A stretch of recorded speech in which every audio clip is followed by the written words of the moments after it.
Hello, Carnies, and welcome to this week's episode of Sideshow. I'm Jacques. I'm Joe. And this is our second Christmas-themed Sideshow. This one is, it's not an order. It's not a ranking. It's just kind of a rambling of Not a Rankin. Oh, go. This episode is all about Christmas animated specials. Most importantly, the Rankin Bass Christmas animated specials from television that started in the 60s with Rudolph the Red-Nosed Reindeer, the stop-motion animated classics, and we'll go down the list of the hits and misses. Yeah, well, I mean, I want to stay up and not really go into the sheer every toy at one, Barbie's Christmas, Garfield's Christmas. Right. I mean, we may touch upon the California Raisins Christmas, just as a little shout out to Jim. Sure. Yeah, well, let's just stick with the true classics. Okay, good. That being one of them. But yeah, go ahead. The first one, and again, it's amazing. These are the evergreens. These are the ones that were part of my mom's childhood, and in some cases, and definitely my childhood and yours.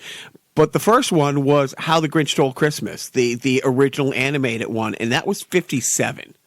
What? Yeah. So are you sure? I am sure. But that's pre-color.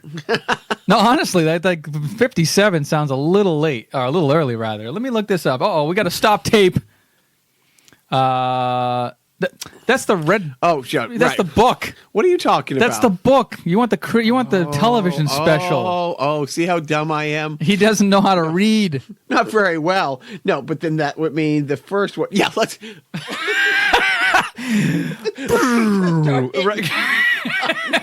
Hulk smash console. So then the first one would be Rudolph. Yeah. You're right. Well, actually, it was like Rudolph, and then after that would be the actually, honestly, I don't know which came first, Rudolph the Red-Nosed Reindeer or A Charlie Brown Christmas. Rudolph was 64, Charlie Brown was 65. There you go. And so Rudolph. So which one came first? The chicken. Okay.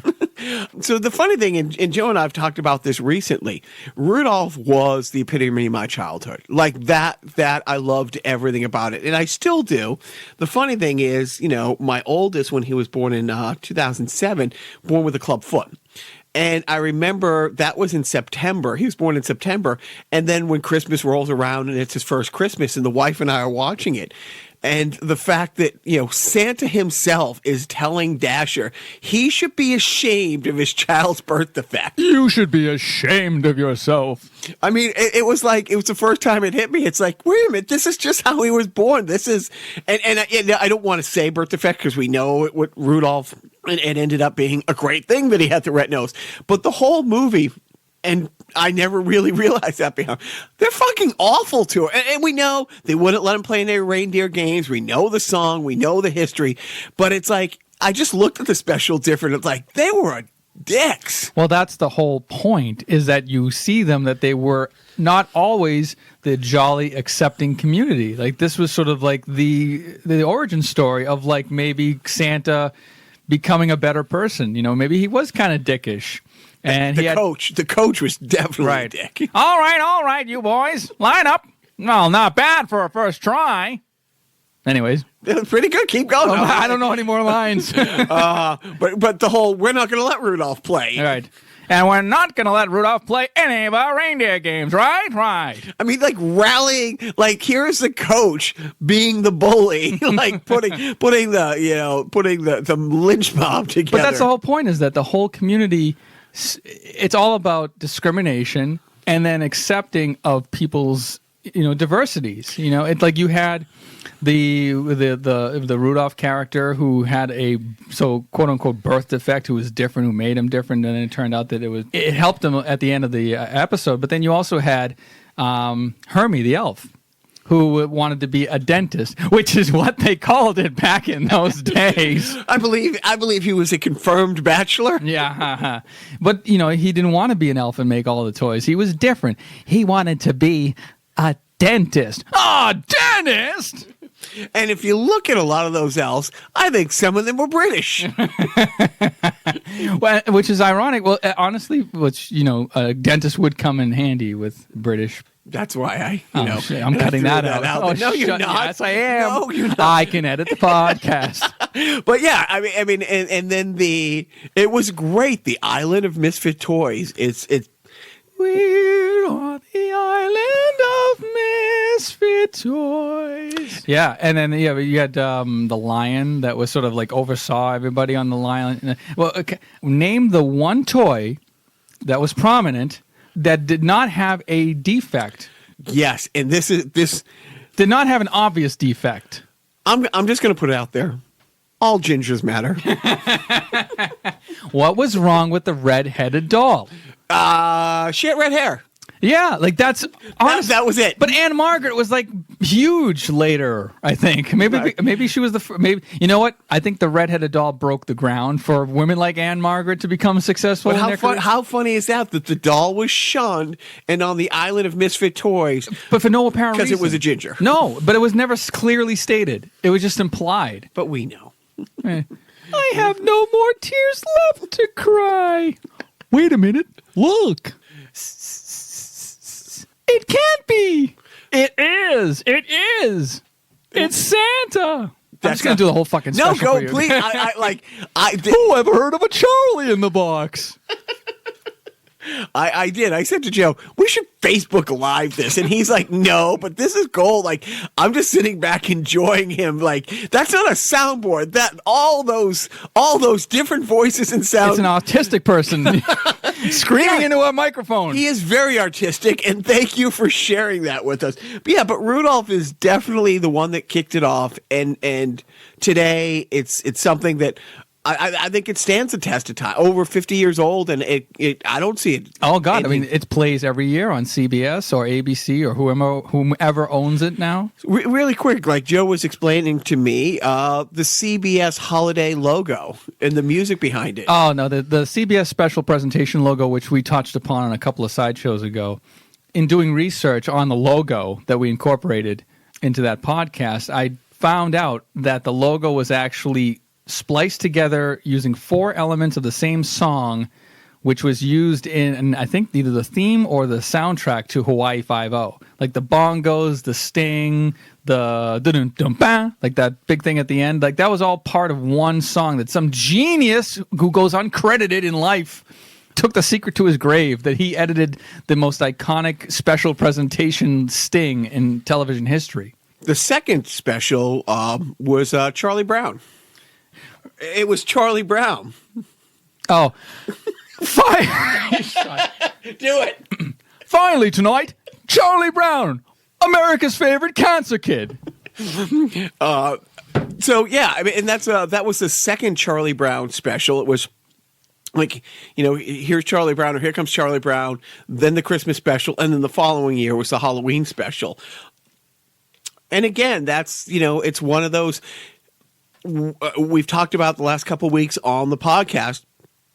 The family, we went to a Christmas tree farm, and of course, as you're going out, they have like I don't know, what do you call baby trees?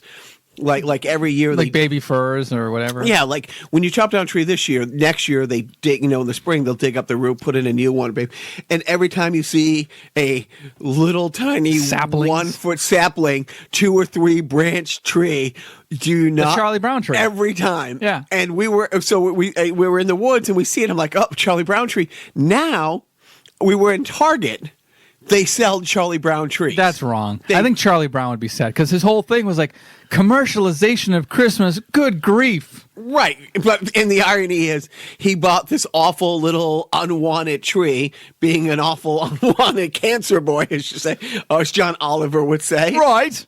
But yes, they do sell it. I mean, here it is again, 50 plus years later. You do not see a small pine tree without calling it the Charlie Brown tree. Yeah. And then, by the way, I know that Saturday Night Live's Saturday TV Funhouse made fun of this, but what was with the magic ability of all the kids at the end of the Charlie Brown episode to like gather around the tree, wave their arms back and forth, and then magically turn the Charlie Brown tree, the shitty sapling that sagged from the one ornament that hung from its branch, into this majestic, popcorn laden neon light extravaganza. The power of love, Joe. Oh yes, The power, the which love is a curious thing. of children. Makes one man weep and makes another man sing.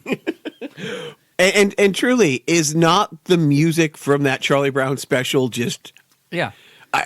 No matter how many times you hear, Schroeder, tickling the ivories Right. there. Cling, cling, cling, cling, cling, cling, cling, cling, cling, cling, cling. Cling, cling, cling, cling, cling, cling, cling, cling, cling, cling, cling, cling.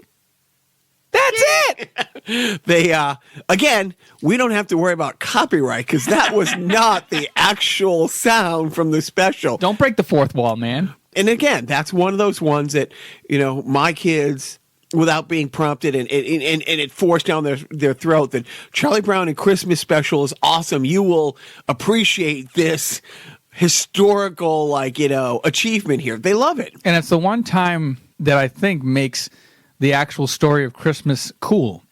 When Linus tells it at the end, lights please. And he tells a story about the birth of Christ. And for a millisecond, you buy into it. You're like, oh wait, no, it's just bullshit. It's just selling toys. But it was great. I mean, that special is just good. And then I think if the next one was Frosty, which was 69. 69. Nice. You know what I'm talking about, baby. Yeah, this guy knows the score. Frosty the Snowman, narrated by Jimmy Durante. Frosty the Snowman was a jolly happy. Finally tonight, Jimmy Durante.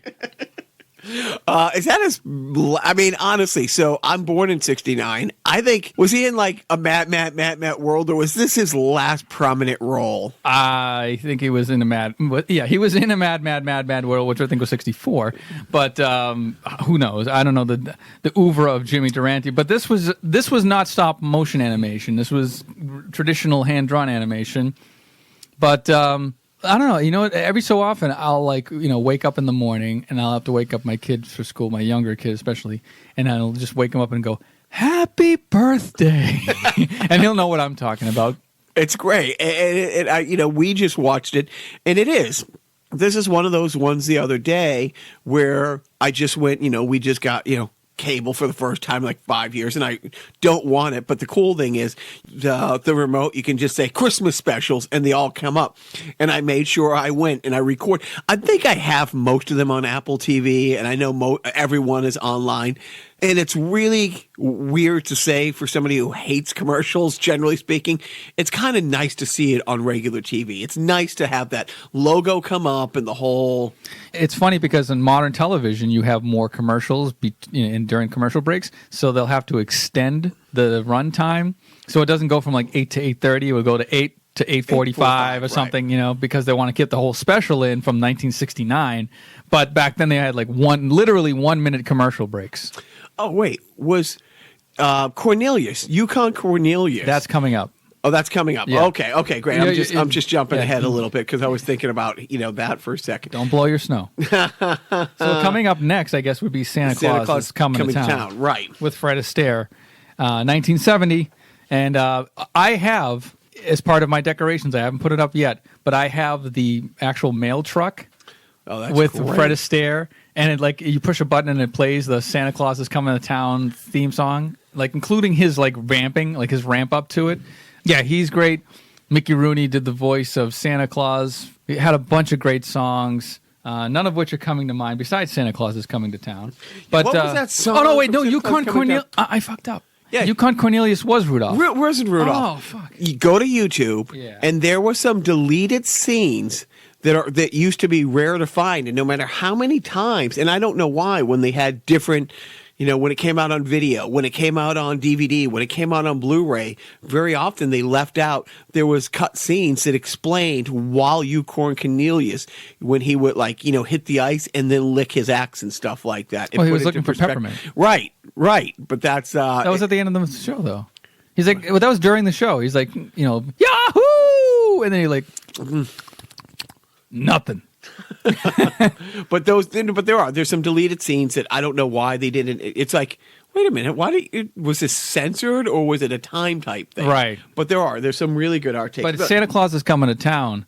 I got to pull that up on the computer here. There was a radio version of that in 1934, and so this was, based off of that. But it's like that. That's one of my favorite stories. And again, I'm looking down the list of songs. Sorry, the first toy makers to the king. He's the first toy maker to the king. Burgermeister Meisterburger. There'll be no more toy makers to the king. Yeah. Oh God. No, but if you know it, keep singing that because it is a great song. You put one foot in front of the other, and soon you'll be walking across the floor. Put one foot in front of the other, soon you'll be walking out the door. Dun, dun, dun, dun, dun. Yeah, no, that is, and again, it's like I'm glad that the campiness has not been that my kids aren't too cool for school and they love that shit. I think these are officially the only show tunes that are acceptable to sing. Right? I mean, like, honestly, we're singing show tunes, essentially. We're singing show tunes. Snow tunes. Oh! We're two middle-aged guys sitting in a basement singing each other's snow tunes. Oh, God, we'll be blowing each other later. I mean, let's just come out and say it. But so, I mean, that was just such a great era. And it's like, by the time you come around, I've seen these 4 or 5 times on TV and stuff like that. But my favorite in this era was A Year Without a Santa Claus. That was also Mickey Rooney, but that also introduced the characters of the Snow Miser and the Heat Miser. I'm going to go out on a limb and say that was my favorite childhood Christmas special song. All right, here's a little holiday treat for you. I'm going to pull up the Snow Miser song on YouTube, and we're going to sing along and ruin it for you. And that way we can't get copyright claimed because we're singing over it. Yeah, bitches. So, hold on a second. Here we go.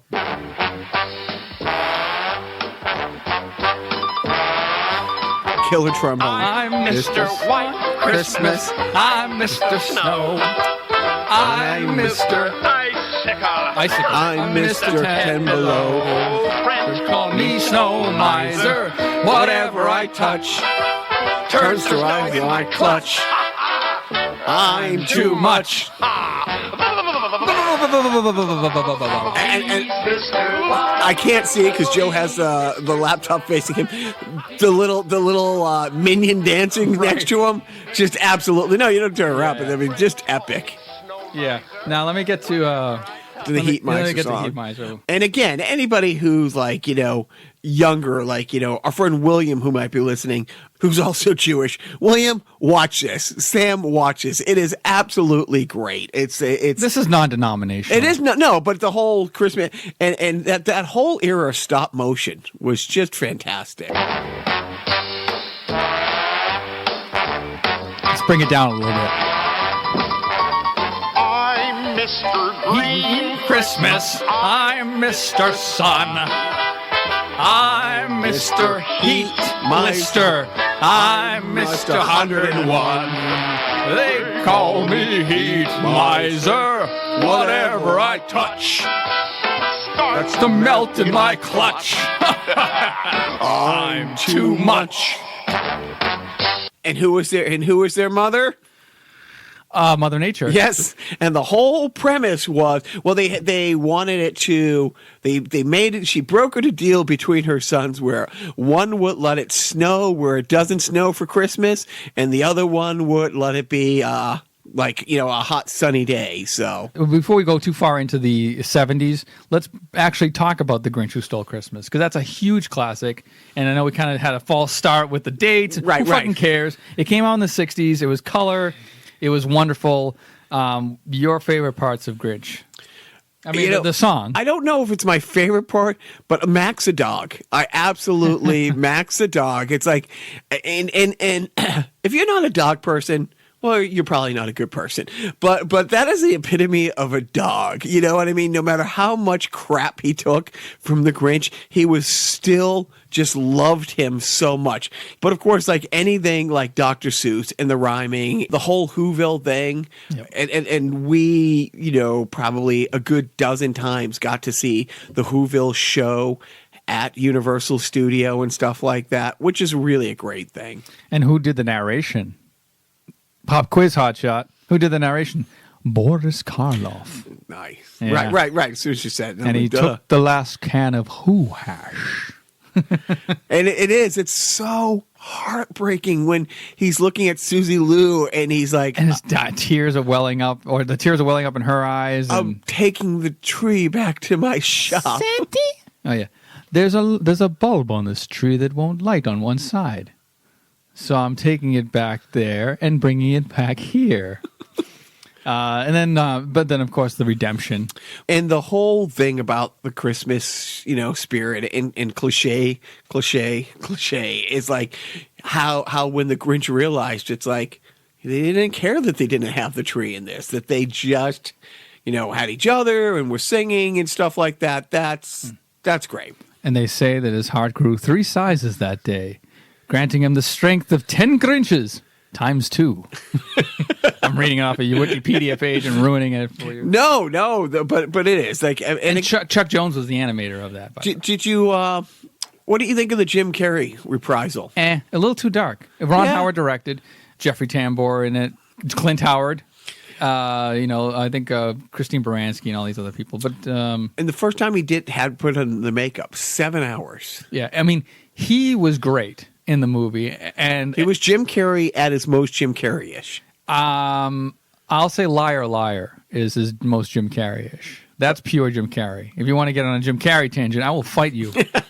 No, but he was great in that movie, but the movie itself was just a little too cheap look. I don't know. It was grand looking, but it was also kind of chintzy at the same time, which was, I think they were going for. They were going, I think. The Whoville was very chintzy, but it was just too dark for me. I don't know. I didn't dig it.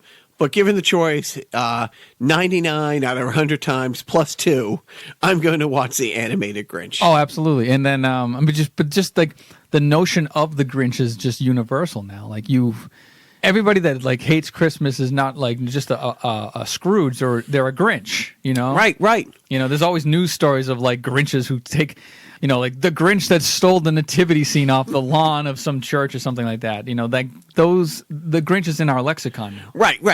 And it's like, as much as we've talked last week about how much Scrooge is my favorite Christmas, that, one of my 2 favorite. Yeah, it's Grinch is the one that you always like defer to first. So, and then A Year Without a Santa Claus was 74. And then I'm trying to think, there's nothing that really, for a while. The ones that I remember, I mean, when my boys were younger, my wife and I were like really into like, let's bring Christmas to them. And like, all these things started to come out on DVD. Like DVD was like the portal to like all these TV shows and specials that you can now have in your house and watch in April if you wanted to. So we went out and bought all these DVDs, and so they became sort of fresh in our minds every year. We didn't like go years without seeing the, oh yeah, I forgot Rudolph, or like we would find the more obscure ones like Rudolph's Shiny New Year was 1976. That was a classic. That's where he had to save Baby New Year, and he had to go to like different islands. Like, right. And like he met up, like Red Skelton was. No, I did not have that on my list. But now that you're talking about the going to the different islands, yeah, he went to 1776. They called me Sev. It was Ben Franklin. Are you glossing over A Wookiee Christmas? Oh my God. Are we just? We're talking animated. Okay, all right. That might be a whole sideshow in and of itself. That might be the Christmas one, the one that comes out on Christmas. So I think for me, the next stop motion animated really special Nightmare Before Christmas, and we talked about this during our Halloween episode. Is it a Christmas special? Is it a Halloween special? It's both. It's a floor wax. So we, but I do that's one that I'm going to say there is probably more Jack Skellington paraphernalia in our world than there is Santa stuff in our world. And that's, that's management. That's me. That's the boys. If given the choice, let's decorate the tree with Oogie and all the characters from Nightmare Before Christmas, or the classic Santa Claus stuff. We're going to go Nightmare Before Christmas. We were debating because we had for several years a black tree, a black Christmas tree. I mean, that's always like, but she does. She liked the black tree, and and we were going to get one of those before. We're like, nah, we live right next door to a Christmas tree farm. Let's go get one. But yeah, I mean, Nightmare Before Christmas, and I don't know where you were in it, but I'm going to put it in my top 5 probably Christmas specials. It's in my top 3 Halloween specials. Now, by the way, you're calling it a special. That was a full-length movie. Man, that was in the movies, man. That was like you had to buy a ticket to see it. And you know, I mean, that's one of those ones where everybody in it was great. You know, the music is Danny Elfman and Tim Burton. So Tim Burton, because of his age, you know, when this all starts in '64, that's when he's a kid. And I haven't looked into it, but I guarantee that those Christmas specials were probably, you know, that and I'm trying to think what other stop animations were at the time. I was going to say like the Thunderbirds Go, but that was the marionette puppets. But yeah, that probably, you know, was a life dream of his to pay an homage to those movies by making Nightmare Before Christmas. Yeah. Before we get into like the more modern stuff, I do want to touch upon a TV Christmas special that I would watch constantly as a kid. Not so much recently. Yogi's First Christmas. Oh man, no. What? No, well, I mean, when that came out, I mean, by the time that came out, you know. It was 1980 when it came out, but like for me, growing up, I watched this like a happy little. Right, but you also watched probably a Garfield Christmas. Yeah. And Alvin and the Chipmunks. And maybe. I'm going out on, I don't know if I'm alone on this. I fucking hate Alvin and the Chipmunks. Oh, yeah. And everything about them. The fucking Christmas albums, everything. But it started with Christmas crap, you know, with them. Yeah. Yeah, I like to go back in time. If I had a time machine, the one thing I do, no, I'm not going to go stop Hitler. I'm going to go kill the guy who invented Alvin and the Chipmunks. But you're not, so I can't bond with you on Yogi's First Christmas. No. And this holiday gem? It's about that time of the year again. Sleigh bells ring and season is here again. Starlight and full of good cheer again. Coming up Christmas time.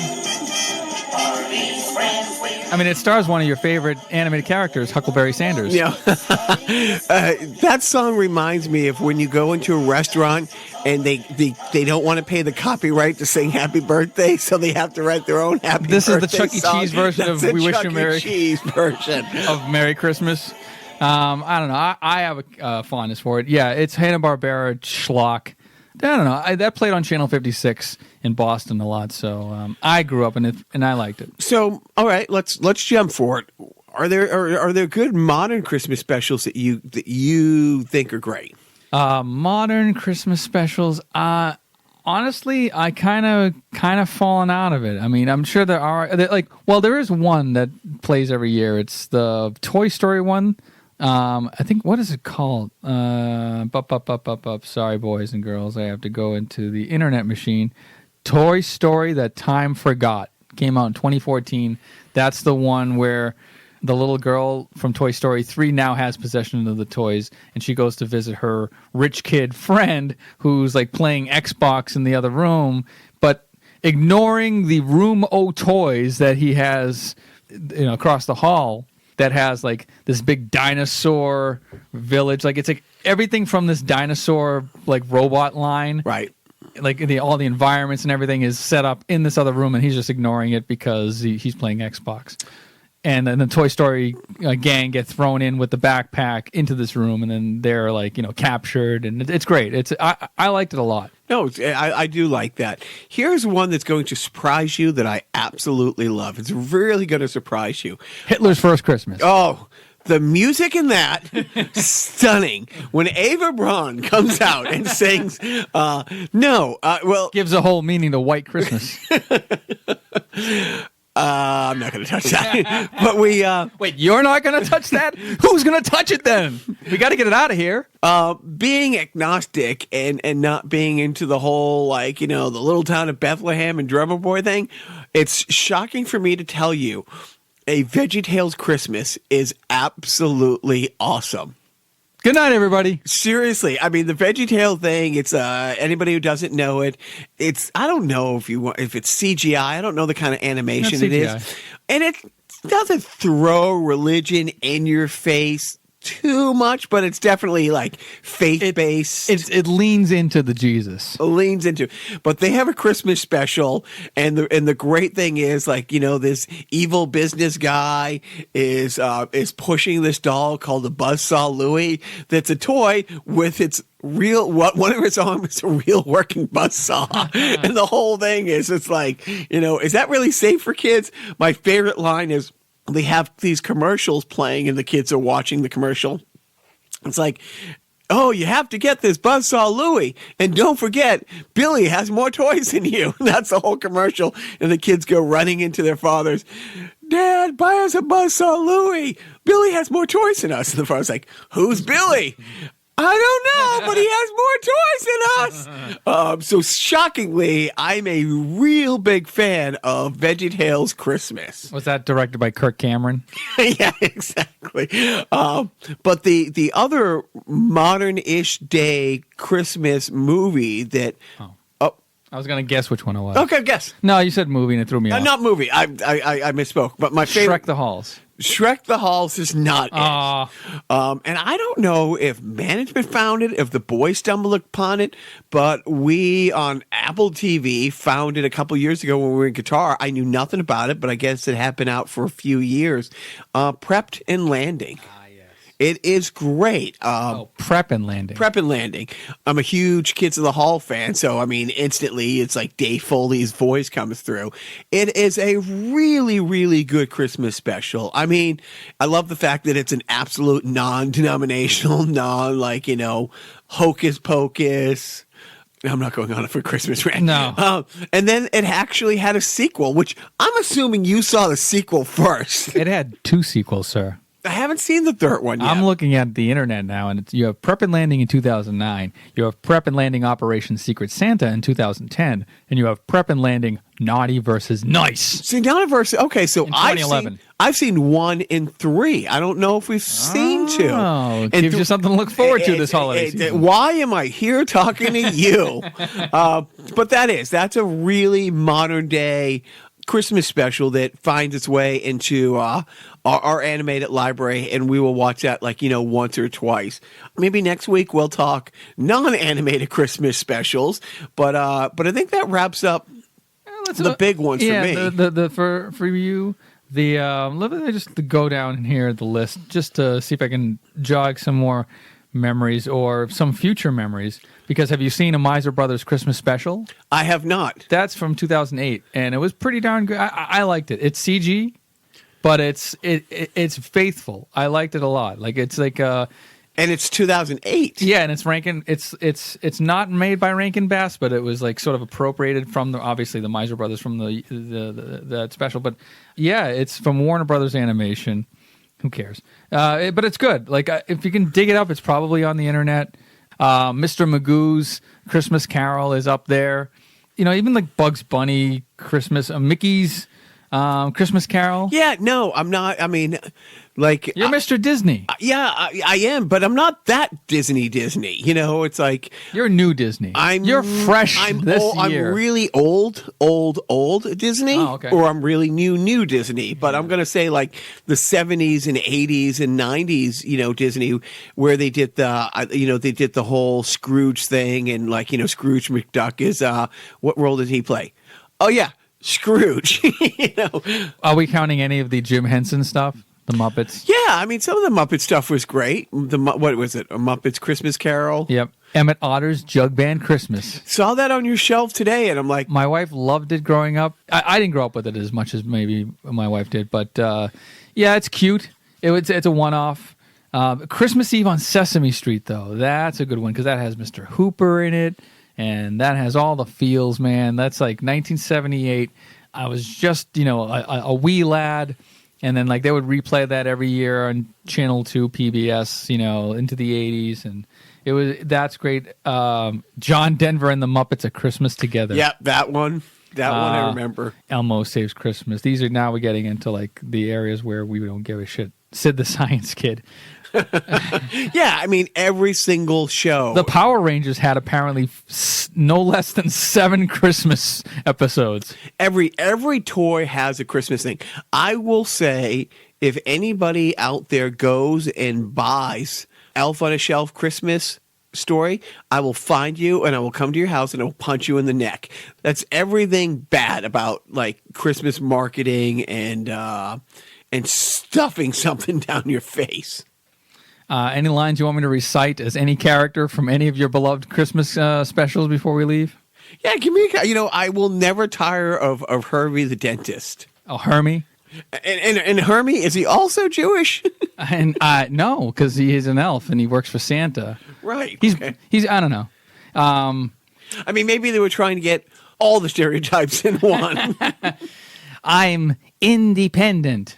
Why am I such a misfit? I am not just a nitwit. You can't fire me. I quit. Seems I don't fit in. See? Why am I such a misfit? I am not just a nitwit.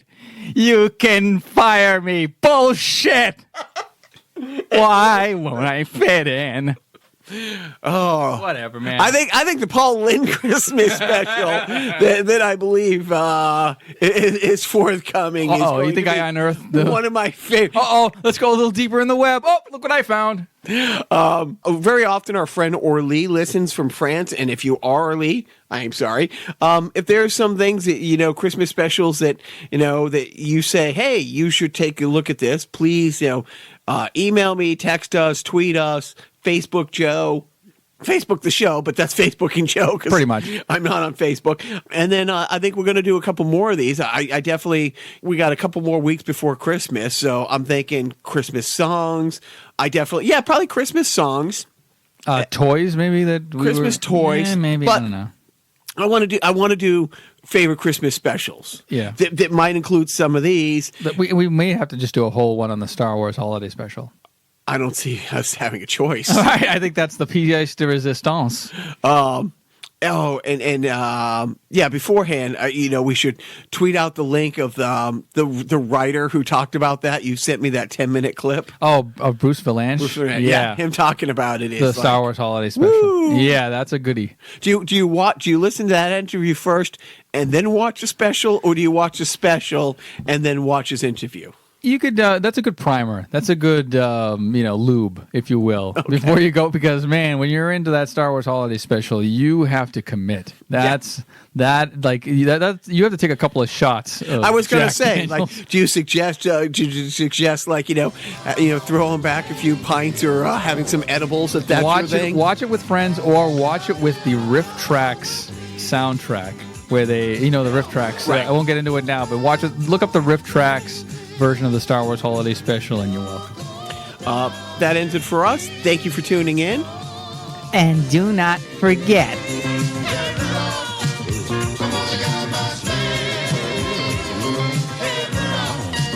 Come on,